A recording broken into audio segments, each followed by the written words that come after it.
MLA NM Srinivas Reddy తెరపైకి తెచ్చిన demand Congress పార్టీలో ఆసక్తిగా మారింది.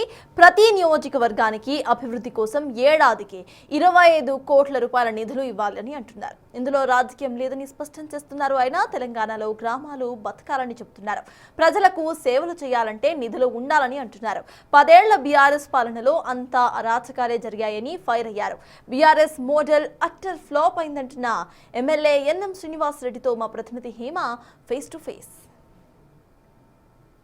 ప్రస్తుతం ఎన్ఎం శ్రీనివాస్ రెడ్డి చేసినటువంటి కామెంట్స్ సంచలనంగా మారే, ఒకవైపు సోషల్ మీడియా వేదికగా కూడా పెద్ద ఎత్తున ప్రచారం జరుగుతున్నాయి.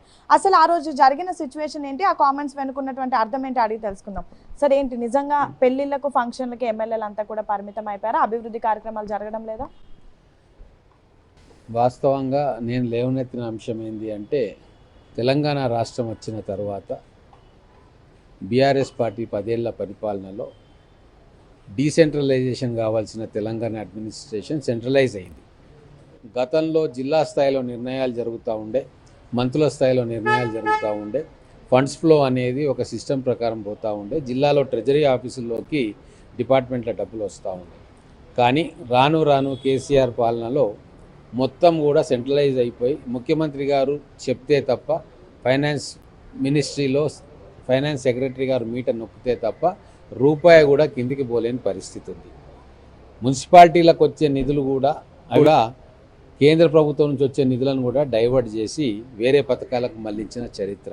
సో ఇవన్నిటిగా ఈ 10 ఏళ్ల పరిపాలనలో జరిగిందంతా కూడా డీసెంట్రలైజేషన్కు విరుద్ధంగా సెంట్రలైజేషన్ జరిగింది. మనం తెలంగాణ తెచ్చుకున్నదే హైదరాబాద్లో నిర్ణయాలు జరగవద్దు, గ్రామ సచివాలయంలో జిల్లాల్లో నిర్ణయాలు జరగాలి, అక్కడి అభివృద్ధి ప్రణాళికలు రచింపబడాలి, అక్కడ నిధులు అక్కడనే వాళ్ళకి అవైలబిలిటీ ఉండాలన్న ఇది కూడా ఒక కాన్సెప్టే. దానికి తూట్లు పొడిచింది బీఆర్ఎస్ పార్టీ. ఇప్పుడు మన గుండె మొత్తం కూడా కొలెస్ట్రాల్ పెరిగి ఆర్టరీస్ బ్లాక్ అయిపోతాయి. అప్పుడు డాక్టర్ ఏం చేస్తాడు? బైపాస్ చేస్తాడు. అంటే ఈ సిస్టంలో ఏదైనా మనకు డబ్బులు రావాలి అంటే కింది నుంచి పైదాకా, అంటే కింద విలేజ్ సెక్రటరీ నుంచి తర్వాత ఎంఆర్ఓ, ఎంపీడీఓ, ఇంజనీర్సు, కలెక్టరు, అక్కడ నుంచి సెక్రటరీ, సచివాలయము, ప్రిన్సిపల్ సెక్రటరీ, మంత్రి, ముఖ్యమంత్రి దగ్గరికి పోయి మళ్ళీ కిందికి రావాలి అంటే సంవత్సరం పడతా ఉంది. కాబట్టి దీన్ని డీక్లాగ్ చేయాలి అని చెప్పి alternate revenue system, alternate financial mechanism ఒకటి మనం ఏర్పాటు చేసుకుంటే తప్ప తెలంగాణ గ్రామాలు బతకవు. ఈ ఆల్టర్నేట్ డెవలప్మెంట్ మోడల్ను మనం ఆవిష్కరించుకోవాలి. అది మన బాధ్యత. టీఆర్ఎస్ మోడల్ ఫెయిల్ అయింది కాబట్టి మనం చేయాలి. వాళ్ళ తప్పులను నేను ఎత్తి చూపినందుకు వెనక ముందుది కట్ చేసి వాళ్ళు చేస్తారు. అది కామన్, సహజం. ఇవ్వాలి రేపు దాని గురించి అది ఒకరోజు న్యూస్ అవుతుంది. కానీ నేను చెప్పేది తెలంగాణ గ్రామాలు బతకడానికి, మన ప్రభుత్వానికి ఒక పాజిటివ్ అట్మాస్ఫియర్ క్రియేట్ చేయడానికి, గుడ్ విల్ రావడానికి, ఎమ్మెల్యేలు గ్రామాల్లో పోయి ప్రజల కాన్ఫిడెన్స్ గెయిన్ చేసే ఒక మార్గం నేను సూచించాను. చాలామందికి ఇట్లనే నీలాగానే అనుమానం వస్తుంది. 3,000 కోట్ల రూపాయలు అవుతాయి సంవత్సరానికి, ఎక్కడున్నాయి నిధులు అని. 2,50,000 కోట్ల రూపాయల బడ్జెట్ను మనం ప్రవేశపెట్టుకుంటా ఉన్నాం. ప్రతి డిపార్ట్మెంట్కు కూడా మనం నిధులు కేటాయించుకుంటా ఉన్నాం. అర్బన్ డెవలప్మెంట్కు 4,000 కోట్లని, ఎడ్యుకేషన్కు ఇంత అని, స్కూల్ ఎడ్యుకేషన్కు, హైయర్ ఎడ్యుకేషన్కు ఎక్కడికక్కడ మనం నిధులు కేటాయించుకుంటా ఉన్నాం. కానీ జరుగుతున్న వాస్తవం ఏంటంటే ఆ కేటాయించిన నిధుల్లో ఎక్కువ భాగం, సింహభాగం జీతాలకు, అడ్మినిస్ట్రేషన్కు, మెయింటెనెన్స్కి మాత్రమే సరిపోతాం. సో ఇన్వెస్ట్మెంట్ ఫ్లో అనేది ఎడ్యుకేషన్ సెక్టర్లో, హెల్త్ సెక్టర్లో, తర్వాత పిల్లల విషయంలో చాలా అవసరం. ఒక జాతి నిర్మాణానికి ఇవన్నీ అవసరమైనవి, అత్యంత ప్రధానమైనవి. అక్కడ మనం ఇన్వెస్ట్మెంట్ చేయకుంటే ఈ 10 ఏళ్లలో ఎట్లయితే తెలంగాణ జాతి నిర్వీర్యమైందో, పిల్లలు మాల్ న్యూట్రిషన్తో సఫర్ అవుతూ ఉన్నారో, schools, primary health care centres ఎట్లా నిర్వీర్యమైపోయినాయో, అట్లా ఇప్పటికైనా కాకుండా మనం దాన్ని సరిదిద్దుకోవాల్సిన బాధ్యత ఉంది. అయితే ఇక్కడ నేను ఒకటి చెప్పదలుచుకుని ఏంటంటే, తెలంగాణ ప్రజలకు మీ ద్వారా 3,000 కోట్ల రూపాయలు సంవత్సరానికి ఎమ్మెల్యే నిధులకు ఇస్తే, అంటే కలెక్టర్ ఆధ్వర్యంలో పెడితే, అది నెలకు 270 కోట్ల రూపాయలు. నెలకు 270 కోట్ల రూపాయలు మనం అక్కడ కేటాయించుకుంటే ఈ స్కీమ్కి, మీకు ఎడ్యుకేషన్ డిపార్ట్మెంట్, హెల్త్ డిపార్ట్మెంట్, తర్వాత అంగన్వాడీస్, తర్వాత అన్ని రకాల పంచాయతీరాజ్ డిపార్ట్మెంట్, వీటన్నిటి కూడా మనం ఇచ్చే నిధులలో కొద్దిగా కోత విధించి ఈ నిధుల ద్వారా బైపాస్ చేసి నిధులను డైరెక్ట్గా గ్రామ స్థాయికి తీసుకురావచ్చు. నేను ఇప్పుడు మళ్ళొకసారి చెప్తా ఉన్నాం, కాంగ్రెస్ పార్టీ విధానం స్వర్గీయ రాజీవ్ గాంధీ గారు బొంబాయిలో జరిగిన ఏఐసిసి సమావేశంలో ఢిల్లీ నుంచి వస్తున్న నిధులు గ్రామానికి చేరే వరకు 85% పక్కదారి పడతా ఉన్నాయని చెప్పి ఓపెన్గా స్టేట్మెంట్ ఇచ్చింది. మా ప్రభుత్వం మా పార్టీ అనేక విప్లవాత్మకమైన మార్పులు చేపట్టింది. వాటికి కొనసాగింపుగా ఈరోజు ఈ ఆల్టర్నేటివ్ సిస్టమ్ను మనం డెవలప్ చేసుకోవాలన్న సూచన నేను ప్రభుత్వానికి ఇస్తున్నాం. ఇది ఒకరికి వ్యతిరేకంగా కాదు, ఒకరికి అనుకూలంగా కాదు. కానీ దీన్ని బీఆర్ఎస్ వాళ్ళు వక్రీకరించిండ్రు. అది సరే, వాళ్ళ ఇష్టం, అది ఒక్కరోజు న్యూస్ అవుతుంది. కానీ ఈరోజు ఎమ్మెల్యేలు అందరూ కూడా దీనికి ఒప్పుకుంటా ఉన్నారు. బీఆర్ఎస్ పార్టీ ఎమ్మెల్యేలు కూడా దీనివల్ల గ్రామీణ ఇన్ఫ్రాస్ట్రక్చర్ మనం డెవలప్ చేసుకోవచ్చు, ప్రజల సమస్యలను తక్షణమే పరిష్కారం చేయొచ్చు అంటూ ఉన్నారు. కాబట్టి ఏదైతే ఫండింగ్ మీరు బడ్జెట్లో పెడుతున్నారో అన్ని డిపార్ట్మెంట్లకు, దాంట్లో ఒక 2% కోత విధించి దాన్ని ఈ పద్ధతిలోకి పెడితే జిల్లాలో కలెక్టర్ ఆధ్వర్యంలో ప్రతి నెల 270 కోట్ల రూపాయలు వాటికి ఇస్తే, అంటే నియోజకవర్గానికి 2 కోట్ల రూపాయలు అవుతుంది, 2.1 crores అవుతుంది.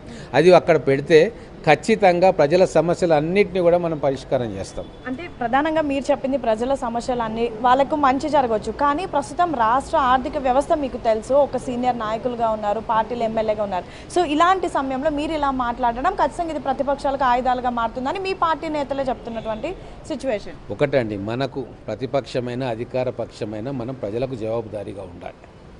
మనం ఈరోజు హెడ్లైన్స్ ఏమో నెగిటివ్ అవుతున్నాయా, రేపు పాజిటివ్ అవుతున్నాయా, ఆ కోణంలో చూస్తే మనము రాజకీయ నాయకులు అనిపించుకోము. ఇప్పుడు జరుగుతున్న తప్పులు ఏవైతే ఉన్నాయో ప్రతిదానికి సెక్రటేరియట్ మీద, ప్రిన్సిపల్ సెక్రటరీల మీద ఆధారపడి, ఫైనాన్స్ సెక్రటరీ మీద ఆధారపడి ఏదైతే అడ్మినిస్ట్రేషన్ జరుగుతూ ఉందో దీన్ని మనం తక్షణం ఆపకుంటే గ్రామాల్లో విప్లవం వస్తుంది. ఎందుకు అంటే ప్రజలు డెమోక్రటిక్ సిస్టమ్ మీద నమ్మకాన్ని కోల్పోయే పరిస్థితి ఈరోజు గ్రామాల్లో ఉంది.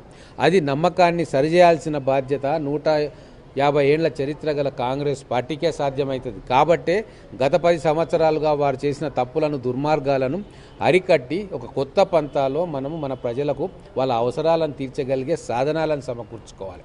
కాబట్టే నేను ఒక ఉద్యమకారుడిగా సొల్యూషన్ చూపిస్తూ ఉన్నా. దాని మీద చర్చ జరుగుతూ ఉంది. ఒక చిన్న ఉదాహరణ చెప్తా. నేను హాస్పిటల్లో దివ్యాంగులు పోవడానికి ర్యాంప్ వేయడానికి కూడా డబ్బులు లేవు. ఎందుకు లేవు అంటే దానికి రకరకాల రీజన్స్. నెలకు 6,500 కోట్లు ఇన్స్టాల్మెంట్లు కట్టాలి, వడ్డీలు కట్టాలి, ఎకనామిక్ పరిస్థితి బాగాలేదు. అవి ఏమైనా ఉండని, కానీ వారికి ఆ సౌకర్యం కల్పించాల్సిందే కదా. అలాగే గ్రామానికి ఒక చెరువు గండి పడితే 2 సంవత్సరాలైనా కూడా ఆ చెరువు గండి పూడ్చరు. ఇటువంటివి ఎన్నో సమస్యలు, వేల సమస్యలు గ్రామంలో ఉన్నప్పుడు మనం ఆల్టర్నేటివ్ పరిష్కారాన్ని మనం చూపకుంటే మనం రాజకీయ నాయకులమే కాదు, రాజకీయానికి అర్థం లేదు. అందుకే నేను ఏమంటున్నా, ఆర్థిక వ్యవస్థలో దుబారా లీకేజెస్ అరికట్టడానికి ఇది ఒక మంచి పరిష్కారం. నేను ఒక్కటే మాట చెప్తా ఉన్నా, ఈరోజు సెక్రటేరియట్లో బిల్లులు పాస్ అయ్యి కింది దాకా పోవాలంటే, తర్వాత టెండర్లు వేసుకొని వచ్చి కాంట్రాక్టర్లు అగ్రిమెంట్లు చేసి కింద ఏఈ కార్డు నుంచి ఇంజనీర్ల కాడికి అగ్రిమెంట్లు చేయాలంటే ఆ జరిగే వ్యవస్థ అవన్నీ కూడా కట్ అయిపోతాయి కదా. డైరెక్ట్గా కింద నియోజకవర్గంలో ప్రజలు అడుగుతారు, ఎమ్మెల్యే శాంక్షన్ చేస్తాడు, ఇమ్మీడియట్గా అక్కడ పనులు జరుగుతాయి. సో ఎంత మనము బ్యూరోక్రసీని అరికట్టగలుగుతాం, ఎంత ఈ పేపర్ వర్క్ను అరికట్టగలుగుతాం, ప్రజలకు ఎన్ని రకాలుగా సేవలు అందించవచ్చు. మేము లిస్ట్ అవుట్ చేస్తూ ఉన్నాం. 1000 పనులు వీటి ద్వారా ఒక ఎమ్మెల్యే చేయగలుగుతాం. అంటే ప్రజలకు ఎన్నో సమస్యలను అక్కడికక్కడ పరిష్కారం చూపించే ఒక మార్గం ఇది. అందుకే దీని మీద చాలా సీరియస్గా చర్చ జరపాలని కోరుకుంటున్నాం. ఎమ్మెల్యేలు స్వపక్షం కావచ్చు, ప్రతిపక్షం కావచ్చు, అందరికి కూడా ఇది చాలా బాగుంది అని చెప్తా ఉన్నారు. కలెక్టర్లు కూడా ఇట్లా ఉంటే మా మీద బర్డెన్ తగ్గుతుంది అని చెప్పి మాట్లాడుతూ ఉన్నారు. ఒక మంచి ఆలోచన చేయడానికి ఇది సరైన సమయం అని చెప్పి నేను భావిస్తూ ఉన్నాను. సో మొత్తానికి నేను చేసినటువంటి కామెంట్స్ని వక్రీకరించారు. ఇదంతా కూడా బీఆర్ఎస్ పార్టీ కావాలనే చేస్తుంది. నేను పూర్తిగా ప్రజలు సమస్యలను తెలుసుకొని వాళ్ళకు ఉపయోగపడే విధంగానే మాట్లాడాను అంటూ కూడా ఇటు ఎన్ఎం శ్రీనివాస్ రెడ్డి చెప్తున్నటువంటి పరిస్థితి. వీడియో జర్నలిస్ట్ శంకర్తో హేమా బిగ్ టీవీ, హైదరాబాద్.